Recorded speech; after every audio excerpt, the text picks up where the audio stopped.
No, I mean, we paid, actually, I think the land starting out, we paid for it, and we'd saved enough for, I think the first project, and to God be the glory here. Like I said, we've been in ministry for 23 years now. Yeah. And we borrowed money one time in that 23 years, Right. All up to that point, we'd never missed a payment, paid Right. rent for so many years, and I think we saved that, paid for the land, and paid for the first phase. In other words, the foundation and a shell.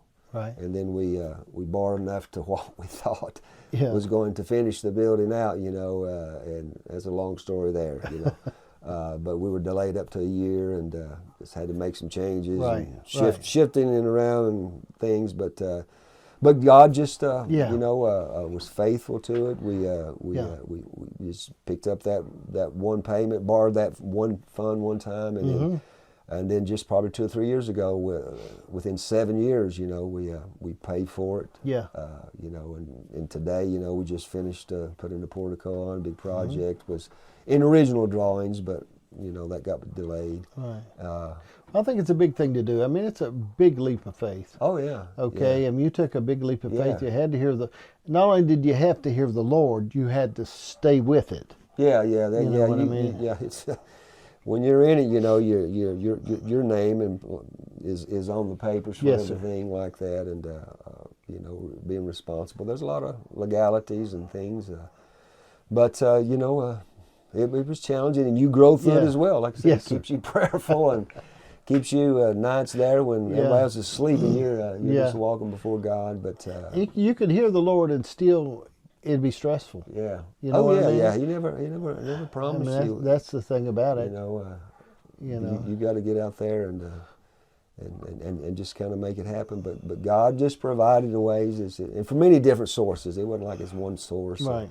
Even today, we just got common people, but just faithful people. And it's amazing. I mean, I'll be honest Yes, with sir. you, John. I just, Yes, sir. but I'll never forget this one time. We're still down at the old place, and I was praying one day, and it's just like the story of David. He'd become king, and he wanted to go number his army. Like he had, I think it was Joab or what said, "No, don't do that. Don't do that mistake." No, David's like, no, I want to know how strong's my armies. Like that. So I Yeah. think God's dealing with me in a message. Right. Okay. Right. But and David goes through obviously and names his army.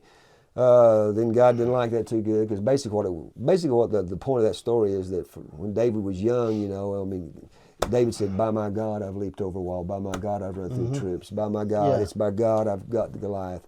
But now he's king and everything. He's like he's put more. Okay, I got this many in Judah. I got this many. Right. In my armies and Yeah. strong, and he Yeah. took his shift off of God. But Yes, God spoke to my heart, and he said, "Don't ever put your trust in man. I am Yeah. your source." So I can Yeah. get teary-eyed thinking about that right now, because it's fresh. Yeah. But he said, "Don't ever look to me." Yeah. I never did Yeah. preach that message. Right. But just It was shortly for after you, that, we had wasn't some it? people that just, and it wasn't anything bad fall out. They just left, and was healthy for the church, financial, but it's Yeah. like we never skipped a beat. We never skipped a beat. Right. But that's never left me, and I've always, you appreciate it, and God uses this, and He uses resources. You'll use people, you honor that, Yeah. but that's never your source. That's never where my Right. trust has ever Right. been. I've always looked to God, Yeah.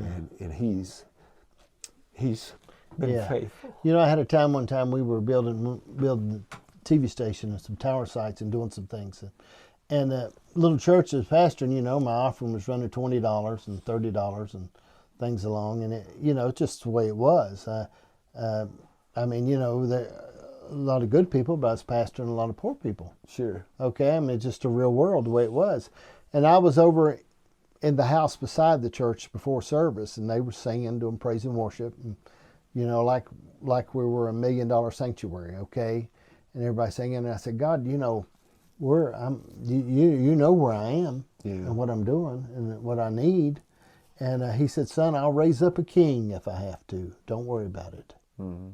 And I raised up a king, and I had some property that I needed to buy for the TV station for what we were doing, and we were having gospel sings and hot dog sales, which I hated, and we were doing some things along, okay, that we're just trying to raise $100, $200 here and there, and doing some things along, and I was at the church one day, and I don't even remember what I was doing there. I wasn't on my face up praying or nothing. I was just there for something, and a gentleman who I'd known walked in the back door, and he said, "How much money do you need for that? What you want to do on that?" And I told him. He said, "Come by and pick the check up. I'll take care of that for you." Mm-hmm. But it was a king. Yeah. And there are kings in the land. Sure. God has kings. Mm-hmm. I do believe that.